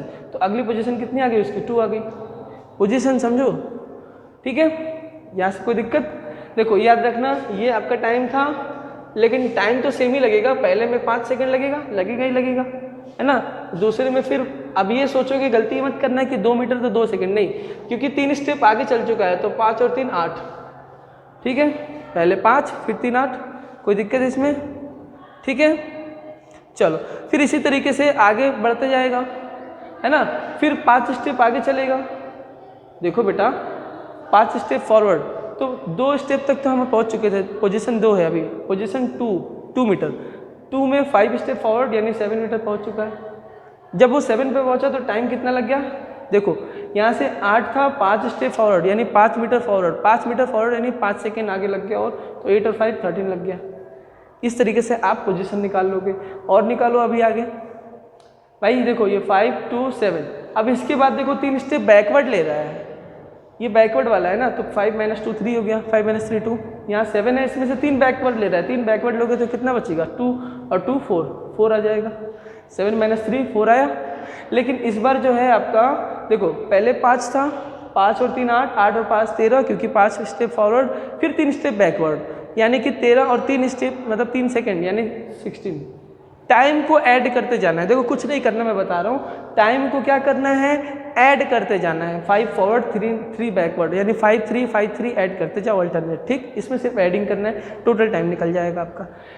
डिस्प्लेसमेंट या पोजीशन जी की बात अगर करें तो पोजीशन में आपको क्या देखना होगा, पोजीशन में आपको देखना होगा कि जब वो फॉरवर्ड जाएगा, ठीक है, तो उसको क्या करेंगे, ऐड करेंगे, और जब वो बैकवर्ड जाएगा तो उसको क्या कर लेंगे, माइनस कर लेंगे, बस इतना करना है। तो लेट्स से this is forward, this is backward, forward backward, तो हर बार एक फॉरवर्ड बैकवर्ड मिलेगा, ठीक है। इस तरीके से देखो बैकवर्ड हो गया, फिर फॉरवर्ड आएगा, फॉरवर्ड में कितना है 5, तो 5 इसमें ऐड कर देंगे, कितना आएगा 5 एंड 4 कितना आएगा, देख लो बेटा भाई, 5 स्टेप फॉरवर्ड तो कितना हो गया आपका 9, है ना, 9 हो गया। अब उसके बाद देखो फिर बैकवर्ड या फिर फॉरवर्ड हो गया, तो फिर बैकवर्ड में 3 माइनस करेंगे, 3 स्टेप बैकवर्ड, तो 3 माइनस करोगे तो 9 माइनस 3 यानी 6 हो गया। इस तरीके से आएगा आपका आगे तक, इस तरीके से, in this way you can solve. And timing आपको ऐड करना है, तो पहले देखो बैकवर्ड में 3 मिनट लगे थे तो 16 हो गया, फॉरवर्ड में 5 लगेंगे तो 16 5 21 होगा, ठीक है। इन द सेम वे फिर बैकवर्ड फिर 3 लगेंगे, that is 24, and like this, इसी तरीके से करते हुए वो डिस्टेंस ट्रेवल करते जाता है ना। तो आपको ग्राफ से बताना था कि वो 13 मीटर में कितना टाइम लगेगा, उसको 37 सेकंड लगेगा, अभी हमने कैलकुलेट करके निकाल लिया था। अब ग्राफ से भी हम निकाल सकते हैं विद द सेम, कैसे निकालेंगे ग्राफ से वो यहाँ देख लेते हैं, ठीक है। You can see this is the graph like this, ये है आपका टाइम टी, ये है आपका पोजिशन, ठीक है, पोजिशन टाइम ग्राफ है, you can see this. Start करते हैं ओरिजिन से स्टार्ट कर लो, ओरिजिन नहीं है देखो यहाँ पे, अगर x 0 टाइम 0 मान लो, दोनों 0 ही होंगे, वैसे भी स्टार्ट यहाँ से हम कर रहे हैं, ठीक है। स्टार्ट करेंगे तो पहला स्टेप क्या था, पहला स्टेप है कि 5 क्या है, x पोजीशन 5 होगा, तो पहला स्टेप ही आपने कह दिया, ये हो गया उसका पहला स्टेप, ठीक है। यानी कि इसके करस्पॉन्डिंग क्या है, ये इसके करस्पॉन्डिंग वो 5 मीटर डिस्टेंस ट्रेवल कर रहा है फॉरवर्ड, ठीक है, 5 metre forward distance, 5 metre forward हो गया करस्पॉन्डिंग, और यहाँ पे उसको टाइम कितना लग गया, 5 सेकंड, तो 5 सेकंड लग जाएगा, ठीक है। उसके बाद कह रहा है कि वो बैकवर्ड आ रहा है, बैकवर्ड जा रहा है, बैकवर्ड जा रहा है कितना, अब दो पे आना चाहिए उसको, पोजीशन उसकी 2 आ गई, यानी 3 स्टेप बैकवर्ड आ गया ना, तो 3 स्टेप बैकवर्ड करेंगे, मतलब बैक जा रहा है, ठीक है, कुछ इस तरीके से, ठीक है। और वो कहाँ तक आना चाहिए, तो ये यहाँ तक आना चाहिए, 2 यहाँ, ये यहाँ 2 आ गया, ठीक है, 2 मीटर। देखो भाई 5 मीटर से 2 मीटर पे आ गया, बैकवर्ड आ गया ना। और टाइम देखो, लेकिन हम इधर क्यों लिख रहे हैं, हम इसको इधर क्यों लेके जाए, लेकिन टाइम तो बढ़ रहा है ना, देखो बेटा टाइम तो बढ़ रहा है ना, इसके करस्पॉन्डिंग टाइम 5 था, इसके करस्पॉन्डिंग 5 और 3 8, टाइम तो बढ़ रहा है ना, इसीलिए हम इसको इधर लेके जा रहे हैं। लेकिन डाउनवर्ड इसलिए लेके जा रहे हैं क्योंकि वो बैक स्टेप में जा रहा है, बैकवर्ड स्टेप है उसका, ठीक है। ये बात समझ में आ गई। अगले स्टेप पे, अगला स्टेप कह रहा है 2 के बाद यहाँ से जब वो बैकवर्ड आ चुका है, 2 पे आ चुका है, फिर उसके कह रहे हैं 5 स्टेप फिर फॉरवर्ड, तो फिर 7 ऐड कर दोगे, फिर लाइक दिस, फिर इसमें ऐड करो, है ना। तो इस बार कहाँ जाना चाहिए, इस बार आपका बोला गया 7, तो ये कुछ इस तरीके से जाएगा यहाँ पे 7 मीटर, देखो 7 मीटर पे आ गया, है ना। और यहाँ पे टाइम कितना लगा उसको, फिर से 8 और 5, फिर से 5, यानी कि 13 मीटर लग गया, यहाँ पे 13 सेकंड लग गया, टाइम है ना 13 सेकंड, राइट। 13 सेकंड के बाद फिर यहाँ पे फॉरवर्ड हो गया, अब बैकवर्ड कितना, बैकवर्ड पे बैक होने के बाद कहाँ आ जाएगा, 4 मीटर पे आ जाएगा, यानी माइनस हो चुका है 3, 7 माइनस 3, तो अब इस पर 3 माइनस करोगे कहाँ आना चाहिए, 4 कहाँ होगा, यहाँ पे कहीं, तो यहीं पे कहीं फिर से आएगा इस तरीके से, है ना, कुछ इस तरीके से यहाँ आ गया, देखो। तो यानी ये किसकी पोजीशन बता रहा है, यहाँ पे 4 मीटर की पोजीशन बता रहा है, ठीक है। यहाँ पे टाइम उसको कितना लग गया, यहाँ आने में उसको टाइम लग गया कितना, 4 आने में 16 मीटर यहाँ लग गया, ठीक है। नेक्स्ट स्टेप में फिर से जब यहाँ आ चुका है तो 4 में फिर से 5 स्टेप फॉरवर्ड, यानी अब 9 हो जाएगा, तो इसी तरीके से आपको 9 आ जाएगा यहाँ से, तो वंस अगेन आपको यहाँ से मिल जाएगा इस तरीके से, यहाँ से 9 मीटर, ठीक है। और फिर आपको क्या करोगे, यहाँ से टाइम मिल जाएगा 16 में कितना टाइम ऐड करोगे, 5 16 5 21 सेकेंड मिल गया। फिर से बैकवर्ड फॉरवर्ड इस तरीके से मिलेगा। Are you getting my point. और फाइनली एक पॉइंट आएगा जहाँ पे लेट से कोई टाइम आएगा, कोई भी पॉइंट आएगा, लेट से एक टाइम आएगा जहाँ पे आपको 37 सेकेंड मिल जाएगा। ये 37 सेकेंड क्या है, ये वही टाइम है जब वो डिस्टेंस कितना ट्रेवल कर रहा था यहाँ पे, लेट से इस पॉइंट पे वो एक्सिस पे कितना डिस्टेंस ट्रेवल करेगा इस एक्सिस पे, तो 13 मीटर। यानी कि यहाँ पे अगर वो 13 मीटर ट्रेवल कर रहा है इस वाले एक्सिस के करस्पॉन्डिंग जब मेजर कर लोगे तो आपको 37 सेकेंड टाइम मिल जाएगा। ये हुआ ग्राफिकल मेथड, और इसके पहले जो हमने बताया था वो एनालिटिकल मेथड, ठीक है। तो दोनों ही मेथड हमने बता दिया है, एक बार ध्यान से देख लेंगे, ठीक है। चलो 3.5 के बारे में आते हैं, क्वेश्चन देख लेते हैं यहाँ पे, ठीक है। ऑलरेडी हमने देख लिया 3.4 तक के क्वेश्चंस को हमने देख लिया है। 3.5 क्या है, आपको एक बार क्वेश्चन देख लेते हैं। The question is given here, यहाँ पे आपको क्वेश्चन दे रखा है। देखो ज़्यादातर क्वेश्चंस आपको रिलेटिव वेलोसिटी से ही मिलेंगे आपको, ठीक है। जैसा कि मैंने आपको पहले भी बताया था, रिलेटिव वेलोसिटी का कॉन्सेप्ट आपको इस चैप्टर में बिल्कुल भरा हुआ है, ठीक है। हर जगह एप्लीकेबल है, यहाँ भी एप्लीकेबल है। क्वेश्चन क्या है मैं आपको पढ़ता हूँ फिर समझाता हूँ। A jet airplane travelling at the speed of 500 kilometre per our, right. तो एक जेट प्लेन है, लेट से यहाँ पे कोई ये जेट प्लेन है, ठीक है, जैसा भी है तो जेट प्लेन, मान लो ये जेट प्लेन है, ठीक है। अब अगर ये जेट प्लेन है यहाँ पे, तो जेट प्लेन का ये मान लो फ्रंट वाला पार्ट है और ये बैक वाला पार्ट है, लाइक दिस। मान लो वैसे मछली लग रहा है, लेकिन मान लो जेट प्लेन है, कुछ इस तरीके से भी रहता है ना, आगे से इस तरीके से भी रहता है, लाइक दिस। अब तो ठीक है, अब तो जेट प्लेन लग रहा है ना। अरे नहीं लग रहा है, कोई दिक्कत नहीं, मान लो रॉकेट मान लो, और क्या, ठीक है। तो जेट प्लेन क्या कर रहा है, मूव कर रहा है फॉरवर्ड, ये मूव कर रहा है forward, travelling with speed of 500 kilometre per our. देखो इसकी स्पीड दे रखा है आपको जेट प्लेन का 500 किलोमीटर पर आवर। ये क्या है 500 किलोमीटर पर आवर, ये आपका जेट का स्पीड दे रखा है, वेलोसिटी, जो भी स्पीड है velocity. Ejects its product of combustion, eject कर रहा है products of combustion at speed of 1500 kilometre per hour. अब ये चीज़ समझो जरा, देखो इजेक्ट कहाँ पे कर रहा है। देखो कभी भी जब आप कंबस्शन की बात करते हो, किसके कंबस्शन की बात हो रही है, जो भी प्रोडक्ट्स हैं, जो भी जो प्रोपल्सन प्रोड्यूस करता है। जब हम न्यूटन्स लॉ में पढ़ते हैं तो हमने रॉकेट वाले में प्रिंसिपल पढ़ा था ना, एक्शन एंड रिएक्शन। तो जितना ये बैकवर्ड यहाँ पे जितना वेलोसिटी होता है, उधर से फॉरवर्ड मिलता है ना उसको, फॉरवर्ड प्रोपल्शन कैसे मिलता है उसको? बैकवर्ड की वजह से। तो बैक साइड में कौन जा रहा है? बैक साइड में कौन जा रहा है? यहाँ पे कंबस्टन, जो भी कंबस्टन होता है ना, धुआं वगैरह जो निकलता है बैक साइड में, जो हीटिंग वाला पार्ट, वो उसकी वेलोसिटी। तो इसकी वेलोसिटी दे रखी है, जो बैक साइड वाला है इसकी वेलोसिटी दे रखी है, लेट्स से ये इसको मान लो कंबस्टन, ठीक है, कंबस्टन का वेलोसिटी। लेकिन आपको ये कह रखा है यहाँ पे its product of combustion at speed of 1500 kilometre per hour relative to the jet plane. ये देखो समझ में आना चाहिए, कंबस्टन की speed with respect to jet plane, VCJ हमने लिख दिया है, this is equal to 1500 kilometre per hour. ठीक, इसका मतलब क्या अभी मैं समझाता हूँ। आगे एक बार क्वेश्चन देख लें। What is the speed of latter with respect to an observer on the ground. मतलब बाद में लेटर मतलब बाद में किसकी बात हो रही थी? जेट की। तो यानी ये कंबस्टन की बात हो रही थी, तो कंबस्टन की बात हो रही थी बाद में, तो इसकी स्पीड हमें निकालनी है with respect to the ground के रिस्पेक्ट में निकालना है।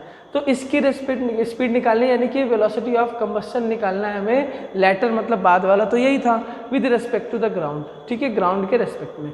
तो ये हमने मान लिया, लेट्स से ग्राउंड के रेस्पेक्ट में क्या होगा? VC होगा, ठीक है। और ये हमें दे रखा है नॉर्मल। वैसे भी आपको मैं एक कॉन्सेप्ट यहाँ से बता दूँ, अगर मैंने कहा मान लो कोई ऑब्जेक्ट A है और ये मूव कर रहा है VA वेलोसिटी से, आपने कहा कोई ऑब्जेक्ट A है और VA वेलोसिटी से मूव कर रहा है, और ऑब्जर्वर कोई क्या है? ग्राउंड पे है। कहाँ पे है? तो ग्राउंड पे अगर कोई ऑब्जर्वर है बेटा जो इसको ऑब्जर्व कर रहा है इसकी वेलोसिटी को, तो ये हमेशा मान के रखना कि इसकी वेलोसिटी जब हम VA लिखते हैं, इसका मतलब कि ये with respect to the ground है, ये विद रिस्पेक्ट टू ग्राउंड ही है। यानी इसको आप ऐसे भी लिख सकते हो, यहाँ पे A की velocity with respect to ground, G for ground, यानी कि VA माइनस V ग्राउंड। और हमेशा ग्राउंड की वेलोसिटी जो ली जाती है वो कितनी ली जाती है? 0। तो इसका मतलब ये क्या हुआ? VA ही तो हुआ, यानी कि यहाँ पे क्या निकल के आया? VA निकल के आया। Velocity of A with respect to the ground क्या आया? VA आया। तो मैं with respect to the ground को सिर्फ VA लिख दूँ तो भी चलेगा ना, तो VAG लिखो या VA लिख दो, बात एक ही है। यानी कि अगर मैं इसकी बात करूं कंबस्टन की विद रिस्पेक्ट टू ग्राउंड, आपसे पूछा गया है लेटर वाला, बाद में कौन है? कंबस्टन। पहले कौन जा रहा था? जेट फॉरवर्ड, ठीक है, ये बैकवर्ड जाएगा, ठीक है। तो इसका कंबस्टन का वेलोसिटी, जो भी प्रोडक्ट ऑफ कंबस्टन है उसकी velocity with respect to ground कितना आएगा, जिसको मैं VC लिख सकता हूँ, जरा देखना बिल्कुल सिमिलर है ना, VAG equals to VA, so VCG equals to VC। Combustion वाला जो प्रोडक्ट है जो बैकवर्ड जा रहा था, ठीक है, जो प्रपल्सन प्रोड्यूस कर रहा था, इसकी वेलोसिटी बतानी है विद रिस्पेक्ट टू ग्राउंड, हमने मान लिया C है, बस बात खत्म। अब देखो जेट हमें आगे दे रखा है, और ये जो है ये कंबस्टन की velocity with respect to jet है। इसका क्या मतलब है भाई? इसका मतलब समझ लो, इसका मतलब हुआ कि अगर कोई भी पर्सन इस जेट में बैठा है, कोई पर्सन अगर इस जेट के अंदर बैठा है, तो उसके रेस्पेक्ट में इस जो कंबस्टन हमारा जो बैकवर्ड मूव कर रहा है उसकी वेलोसिटी है 1500 किलोमीटर पर आवर। यानी अगर कोई पर्सन यहाँ पे है जेट के अंदर, यानी जेट के रेस्पेक्ट में उसकी वेलोसिटी 1500 किलोमीटर पर आवर है। आई बात समझ में? लेकिन जेट खुद आगे चल रहा है कितने? 500 किलोमीटर पर आवर के हिसाब से। और जब ये आगे जा रहा है तो देखो इस VJ को मैं कह सकता हूँ, इसके बाद ये किसके रिस्पेक्ट में कह रहा है बताओ? ये किसी के रिस्पेक्ट में कह रहा है क्या? नहीं। इसका मतलब कि ये डेफिनेटली ग्राउंड के रिस्पेक्ट में है। जब किसी की वेलोसिटी सिंपली दी गई हो तो समझ जाओ वो ग्राउंड के रिस्पेक्ट में ही है, क्योंकि ऑब्जर्वर हमेशा ग्राउंड पर ही रहता है जो ऑब्जर्व कर रहा है, ठीक। तो अब आपने मान लिया कि ये कहीं ना कहीं ये क्या है? ये ग्राउंड के रेस्पेक्ट में ही है, ठीक है। तो अब आपको क्या निकालना है? Velocity of combustion with respect to ground, यानी VC हमें निकालना है। तो देखो इस क्वेश्चन को आप दो तरीके से कर सकते देखेंगे इसको हम, ठीक है, दो मेथड से हम इसको करेंगे, ठीक है। तो पहला मेथड क्या है इसमें, जो आपका सिंपल मेथड है, जैसे कि हम आपको इसको कह सकते हैं कि ये क्या है आपका, this is the relative velocity of combustion. ये क्या है आपका? रिलेटिव वेलोसिटी ऑफ कंबस्टन, या कंबस्टन स्पीड कह सकते हो, विद रिस्पेक्ट टू जेट। देखो ये जेट के रिस्पेक्ट में आपको दे रखा है ना, नहीं सॉरी, ये जेट के रिस्पेक्ट में दे रखा है, ठीक है, जो आपका VCJ दे रखा है। तो मैं इसको लिख रहा हूँ VCJ, ठीक है, विद रिस्पेक्ट टू जेट। यही तो होगा combustion with respect to jet. इसको आप कैसे लिखते हो? तो VC माइनस VJ, जो पहले आता है उसको पहले लिखते हैं, जो बाद में उसको बाद में, राइट, माइनस के साथ। अब बाकी साइन के साथ फिर हम लगाते हैं, उसमें अपोजिट साइन है या सेम साइन है, मतलब अपोजिट जा रहा है पैरेलल जा रहा है, ठीक है। चलो वो तो हम बाद में करेंगे, पहले यहाँ समझ लो। आपको फाइंड क्या करना है, आपको फाइंड करना है वी जे, क्या फाइंड करना है, वी सी फाइंड करना है, ठीक है, वी सी। तो वी सी को यहीं पे रहने देंगे, ठीक है, इसको इधर ले आएंगे। सो you will get the value, कितना आएगा वैल्यू, इसको मैं यहाँ पे सॉल्व कर दूँ, ठीक है, इसको अगर मैं यहाँ पे सॉल्व करूँ, ये वाला कंसेप्ट क्लियर है ना। कोई भी अगर ऑब्जर्वर है, कोई भी ऑब्जर्वर अगर ग्राउंड पे है और किसी ऑब्जेक्ट की वेलोसिटी अगर गिवन है तो डेफिनेटली वो ग्राउंड के रेस्पेक्ट में ही होगा, ठीक है। और हमेशा ग्राउंड का वेलोसिटी हम कितना लेंगे, 0 लेंगे, ठीक है, ग्राउंड की वेलोसिटी 0 लेते हैं। इसीलिए जैसे यहाँ पे लिखा है BC, इस BC का क्या मतलब है, इस BC का मतलब है velocity of combustion with respect to ground. इस जेट का क्या मतलब है, velocity of combustion jet with respect to ground. ये दोनों विद रिस्पेक्ट टू ग्राउंड ही चल रहे हैं, ठीक है। तो मैं इसको लिख दूंगा BCJ, ये इधर आएगा plus BJ equals to BC, ठीक है। अब दोनों की डायरेक्शन अपोजिट है, ये देखो BCJ इधर जा रहा है, BJ इधर जा रहा है, राइट। तो डायरेक्शन अपोजिट है तो इसको रिवर्स कर लेंगे सेम डायरेक्शन में, ठीक है। तो ये कितना आ जाएगा, -1500 प्लस 500, 1500 माइनस क्यों, क्योंकि हमने डायरेक्शन रिवर्स कर दिया है, क्योंकि अब सेम डायरेक्शन में करके आपको ऐड करना पड़ता है ना, that's why this is BC। तो यहाँ से आएगा -1000 किलोमीटर पर आवर, कितना आया, -1000 kilometre per hour which is equals to BC निकल कर आया। यानी कि ये -1000 क्या बता रहा है आपका, कि -1000 ये बता रहा है कि जैसे इन दोनों के बीच में जो रिलेटिव वेलोसिटी है, इन दोनों के बीच में वो 1000 किलोमीटर पर आवर का है और उसकी रिलेटिव वेलोसिटी की डायरेक्शन किधर है, तो वो बैकवर्ड है, ये इसका मतलब है, तभी तो माइनस लगा हुआ है ना, ठीक है। चलो तो यहाँ याद रखना, यहाँ पे ये वाला फॉर्मूला, और ये भी याद रखना अगर सिर्फ BC लिखा है इसका मतलब क्या होगा, विद रिस्पेक्ट टू ग्राउंड है, यानी ये भी क्या होगा, ये भी विद रिस्पेक्ट टू ग्राउंड होगा, jet with respect to ground. तो पहला मेथड तो ये हो गया जो सिंपली आपको दिख रहा है, ठीक है। दूसरे मेथड से अगर हम देखें इसको तो हम ऐसे लिख सकते हैं, देखो वेलोसिटी ऑफ आपके पास क्या फाइंड करना था, combustion with respect to jet, combustion with respect to jet है ना। इसको हम क्या लिख रहे थे, velocity of combustion with respect to ground minus velocity of jet with respect to ground, बस विद रिस्पेक्ट टू ग्राउंड कर देना है। अब आपको विद रिस्पेक्ट टू ग्राउंड का मतलब पता ही है, एज इट इज़ वही चीज़ें आएंगी, ठीक है। इसको आप इधर रख दो, बिल्कुल सेम आएगा, वेलोसिटी ऑफ प्लस, ठीक है, combustion with respect to jet and jet with respect to ground which is equals to combustion with respect to ground, ठीक है। सेम टू सेम फॉर्मूला है, सब कुछ गिवन है। देखो BCJ आपको गिवन है कहाँ से, ये देखो, ठीक है, दिस इज गिवन BJ और G, jet with respect to ground ये गिवन है, बस पुट करना है, you will get the value. लेकिन अपोजिट साइन है तो अपोजिट साइन आपको पता है ना, फिर से 1500 plus 500, so you will get -1000 kilometre per hour which is equals to V combustion with respect to ground. बात वही है, चाहे ऐसे लिखो चाहे वैसे लिखो, ठीक है। अगर कोई भी ऑब्जर्वर नॉर्मली मूव कर रहा है, मतलब मान लो कोई प्लेन मूव कर रहा है, मैं ग्राउंड पे खड़ा हूँ, तो मेरे रेस्पेक्ट में उसकी स्पीड निकल कर आती है। मैंने बोला कि वो 100 किलोमीटर पर आवर की स्पीड से जा रहा है, इसका मतलब उसकी स्पीड मेरे रेस्पेक्ट मतलब ग्राउंड के रेस्पेक्ट में है। और ग्राउंड में अगर कोई पर्सन है, ऑब्जर्वर है, तो ग्राउंड की वेलोसिटी 0 ली जाती है, ठीक है। याद रखना, जिसके पहले हमने कॉन्सेप्ट क्लियर किया था, ठीक है। सो आई होप ये क्वेश्चन आपको क्लियर होगा, ठीक है।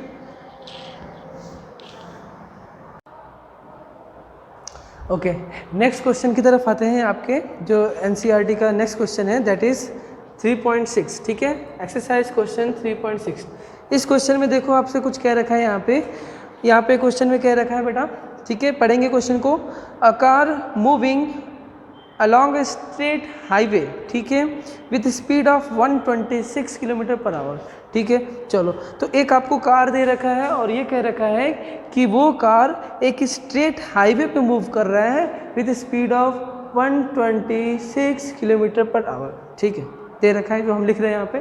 तो स्पीड दे रखा है आपको 126 किलोमीटर पर आवर, ठीक है, स्पीड आपको ये गिवन है, ठीक है।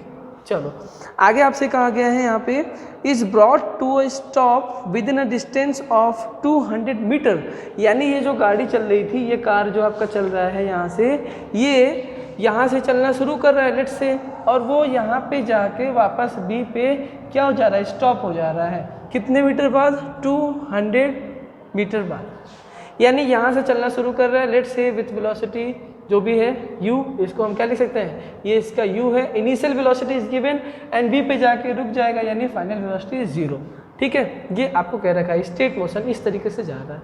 मेरी बात समझ में आ रही है?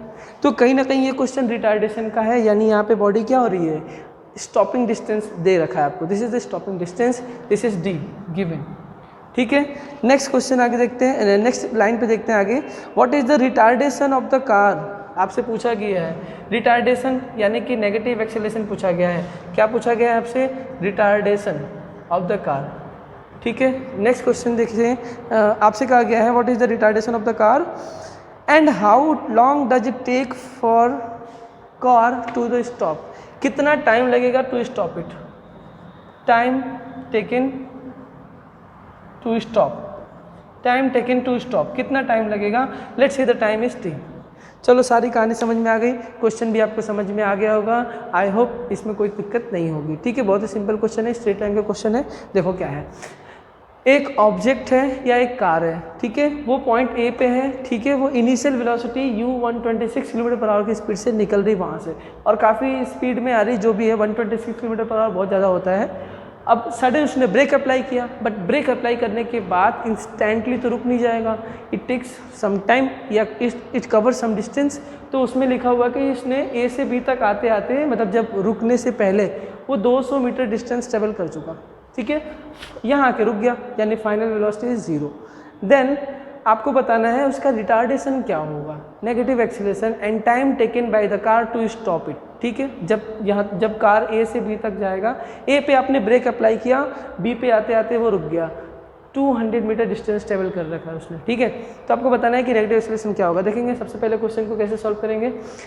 इस क्वेश्चन में स्ट्रेट लाइन मोशन है, तो इक्वेशन ऑफ मोशन अप्लाई करेंगे। Final velocity 0, initial velocity 126। ठीक है, so you have equation u square v square equals to u square plus 2as। This is the equation, ठीक है, that you know very well. Okay, now आपसे कह रहा है final velocity 0, तो final velocity 0 है, ठीक है, equals to initial velocity is given. Initial velocity कितना दे रखा है? 126, तो उसको भी हम चेंज करेंगे, पहले देखते रहे u में, प्लस 2a तो आपको फाइंड ही करना है, s is the d distance जो आपको दे रखा है, दैट इज d। अब देखो सारी चीज़ें आपको क्लियर हो गई है। यहाँ पे कैसे चेंज करेंगे आपको पता है, 5/18 से मल्टीप्लाई करोगे, मीटर पर सेकंड में चेंज हो जाएगा। 18 से डिवाइड करोगे तो कितना आएगा ये 8 टाइम्स, ठीक है, 120, ठीक है, 8 5 जब 40 मीटर पर सेकंड। ठीक है, तो 40 मीटर पर सेकंड से वो चल रहा था। आपको ये मिल चुका है u की वैल्यू, u इधर आएगा, this is u square in minus, ठीक है, divide by 2 times d which is equals to a।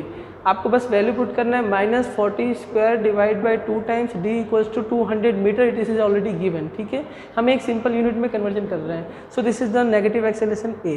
यहाँ से सॉल्व करेंगे, -40 इंटू 40 डिवाइड ओवर 2 2 400। सो यहाँ से देखो 4 कट गया, ये भी कट गया, a इक्वल्स टू कितना आएगा? -4 मीटर पर सेकंड स्क्वायर। ठीक है, नेगेटिव एक्सेलरेशन आ चुका है -4, ये वाला हमारा आ चुका है। और नेगेटिव वैल्यू क्या बता रहा है? रिटार्ड कर रहा है। ये रिटार्ड मतलब कि गाड़ी रुक रही है, एक्सीलेट नहीं हो रहा है। ठीक है, और दूसरा टाइम पूछा गया है, दूसरा क्वेश्चन कि टाइम कितना उसने लिया है। तो आपके पास इक्वेशन ऑफ मोशन क्या होता है? v equals to u plus at। देखो, ठीक है, सिंपल सी बात है, आपको टाइम चाहिए, टाइम इक्वल्स टू कैसे निकालते? v minus you divide by a। ठीक है, v minus you divide by A. v is the final velocity 0 है, माइनस यू कितना आपके पास अभी निकल के आया था? 40 डिवाइड ओवर a कितना हमारे पास आया था? -4। So this is -4 equals to time t, ये हमें निकालना था। इसको डिवाइड कर लो, कितना आएगा? 10 second is the time. This is the time taken by the car to stop it. ठीक है, चलो ये क्वेश्चन भी क्लियर है। नेक्स्ट क्वेश्चन पे आते हैं।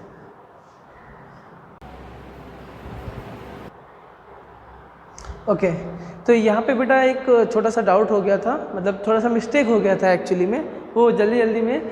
यहाँ पे जब हम चेंज कर रहे थे 5/18 से, तो ये 126 को जब आप डिवाइड करोगे तो ये 8 टाइम्स नहीं होगा, ये 7 टाइम्स होगा। 18 7 जब 126 होता है ना, ठीक है, वो 18 8 जब मैंने कर दिया था बाई मिस्टेक, थोड़ा जल्दी में।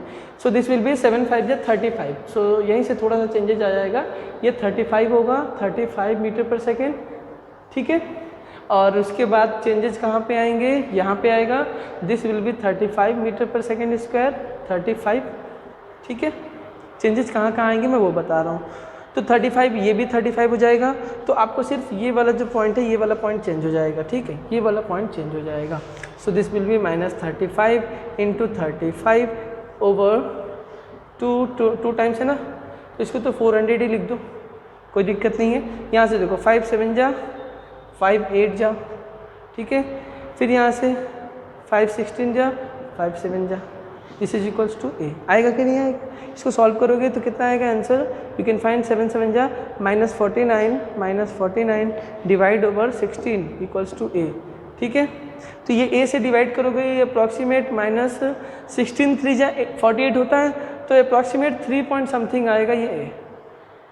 मैंने 3 पॉइंट समथिंग लिख दिया है, आगे आप कैलकुलेट कर लेना, 16 से आ जाएगा। ठीक है, एक्सेलेरेशन -3 पॉइंट समथिंग आएगा। तो यहाँ एक्सेलेरेशन आप क्या रखेंगे? ये जो एक्सेलेरेशन हम रख रहे थे यहाँ पे थोड़ा सा चेंजेस हो जाएगा। v तो 0 है, u कितना आ गया? 35 आ गया, ये चेंजेस आ गया था। ठीक है, u 35, थोड़ा सा मिस्टेक की वजह से सब मिस्टेक हो गया था, बाकी और कोई दिक्कत नहीं थी, सब कुछ एज इट इज सही था।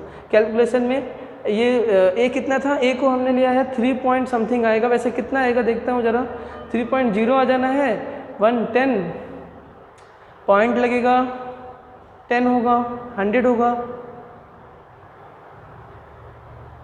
6 आएगा अप्रॉक्सीमेट। ठीक है, तो यही रख देंगे 0.06। अब ये आपका टाइम निकल के आ जाएगा। टाइम कितना आएगा ज़रा बताओ? देखो ये माइनस तो कट जाएगा, 3 से और 35 डिवाइड करना है, 11 टाइम्स तो सीधा जाएगा, 11 3 जा 33 होता है ना, 12 नहीं हो सकता, 11 हो सकता है, तो 11 पॉइंट समथिंग आएगा। You can find the answer t equals to 11 point something second. ठीक है, सो आई होप यहाँ तक आपको क्लियर होगा। अब क्वेश्चन में कोई दिक्कत नहीं है, अब सब सही है। ठीक, ओके, नेक्स्ट क्वेश्चन की तरफ आते हैं, जो कि आपका क्वेश्चन नंबर कौन सा होगा? 3.7। ठीक है, 3.6 तक हमने देख लिया है। कमिंग टू क्वेश्चन नंबर 3.7, आपसे कहा गया है यहाँ पे, क्वेश्चन को बहुत ही ध्यान से समझेंगे। 2 train A and B of length 400 metre each, मतलब हर एक ट्रेन का लेंथ क्या दे रखा है? 400 मीटर। तो जैसे जैसे क्वेश्चन कह रहा है हम वैसे वैसे बनाते जाएंगे। तो ट्रेन A है मान लो एक, ठीक है, this is train A and this is train B। ठीक है, अभी लेंथ हमें नहीं पता, स्पीड किधर ये भी नहीं पता, नहीं लेंथ पता है, सॉरी, इसका लेंथ कितना दे रखा है? 400 मीटर, ये भी 400 मीटर। ठीक है, 400 मीटर ईच, 400 मीटर ईच। आगे समझते हैं। Moving on the 2 parallel tracks. ठीक है, पैरेलल ट्रैक्स है, कोई दिक्कत नहीं है। With uniform speed 72 kilometre per our in the same direction, ये भी अच्छी बात कह दिया है, तो सेम डायरेक्शन हमने बना दिया है। यूनिफॉर्म, देखो यहाँ पे समझो, यूनिफॉर्म स्पीड है, 72 किलोमीटर पर आवर की स्पीड है, यानी कि भाई 72 किलोमीटर पर आवर दोनों की स्पीड होगी, यानी कि तो मैं कह सकता हूँ VA equals to VB and equals to V and 72 kilometre per hour speed हो गई। मीटर पर सेकेंड में बता दो तो कितना होगा? 5/18 4 होगा, 18 4 जा 4 5 जा 20 मीटर पर सेकेंड। ठीक है, 20 मीटर पर सेकेंड, डन। ये आया क्या? इसका स्पीड दोनों का दे रखा है आपको, uniform speed in the same direction, parallel है, कोई दिक्कत नहीं है। With A ahead of B, अच्छा ये पॉइंट समझो, A ahead of B, A B से आगे है। ठीक है, लिखा है ना, A अहेड ऑफ B, मतलब A जो है वो B से आगे, यानी B थोड़ा पीछे है, तो मैंने ऐसे इस तरीके से लिख दिया, A आगे चल रहा है, B पीछे चल रहा है। ठीक है, कुछ यहाँ पे कैसे, मेरी बात समझ में आ रही है? A आगे चल रहा है, B पीछे चल रहा है। ठीक, ये इसका मतलब है, A ahead of B। Okay, आगे क्वेश्चन समझेंगे यहाँ पे। With A at the driver of B decided to overtake the train A, मतलब आपको ये समझ में आया कि अब जो B का ड्राइवर था, ट्रेन B का जो ड्राइवर यहाँ पे है, इसने डिसाइड किया इसको ओवरटेक करने की। ठीक है, ओवरटेक करने के लिए डिसाइड किया उसने। And accelerate it by 1 metre per second square, यानी कि अब आपसे कह रहा है कि भाई अब जो है, जो दूसरा वाला मतलब ट्रेन है VB, पहले तो सेम था, यूनिफॉर्मली चल रहा था, लेकिन इनके बीच में एक गैप था, A आगे था B पीछे था, ये दे रखा है, शुरू से ही ये दे रखा है डिफरेंस। तो जब यूनिफॉर्म चलेगा तो हमेशा यही गैप रहेगा। लेकिन ऐसा क्या हुआ कि अब बोल रहा है कि B ने क्या डिसाइड किया? ओवरटेक करने का डिसाइड किया। ठीक है, ओवरटेक करने का डिसाइड किया ट्रेन A को, जो B का ड्राइवर था, और उसने गाड़ी को अपने एक्सेलरेट किया 1 मीटर पर सेकेंड स्क्वायर से एक्सेलरेट किया। ठीक, आगे देखते हैं, एक्सेलरेट किया। Okay, if after 50 second the guard of B, यानी कि टाइम दे रखा है कितने सेकेंड बाद? 50 सेकेंड बाद जो B का गार्ड होगा, समझना, ट्रेन B का guard of train B just brushes the past the driver of A, मतलब जस्ट क्रॉस कर रहा है ड्राइवर ऑफ A को, यानी 50 सेकेंड लग रहे हैं ट्रेन B के जो गार्ड है वो ट्रेन ए के ड्राइवर को क्रॉस कर रहा है, उसमें लग रहा है टाइम, ठीक है। So what was the original distance between them, उनके बीच का ओरिजिनल डिस्टेंस क्या होगा, आपसे बोला गया है फाइंड करने को, ठीक है। What was the original distance between them, कितना उनके बीच का ओरिजिनल डिस्टेंस था हमें नहीं पता, let's say the distance is x. आपने क्या कर दिया, let the distance is X between train A and B. Done हो गई बात। अब समझो भाई, ट्रेन ए आगे चल रहा है, ट्रेन बी पीछे चल रहा है। देखो ये प्रैक्टिकल क्वेश्चंस हैं, ए और बी इस तरीके से चल रहा है, ए आगे है बी थोड़ा सा पीछे इस तरीके से, लेकिन बी ने क्या किया, बी ने ए को ओवरटेक करने की कोशिश की और एक्सीलरेट कर दिया अपनी स्पीड, इस एक्सीलरेशन 1 मीटर पर सेकंड स्क्वायर से।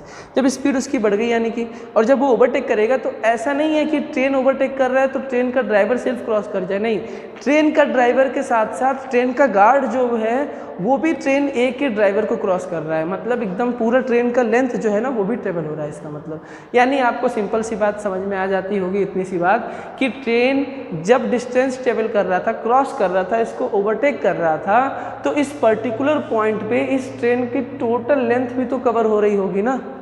यानी कि ये जो पॉइंट था, ये जो ट्रेन था, ये अपने लेंथ को पूरा ट्रेवल करेगा एक पर्टिकुलर पॉइंट पे, वो भी ट्रेन ए के ड्राइवर के अक्रॉस। लेकिन ट्रेन ए के लेंथ को भी तो पूरा ट्रेवल करेगा ना वो, तब तो उनके बीच में आप डिस्टेंस निकालोगे ना।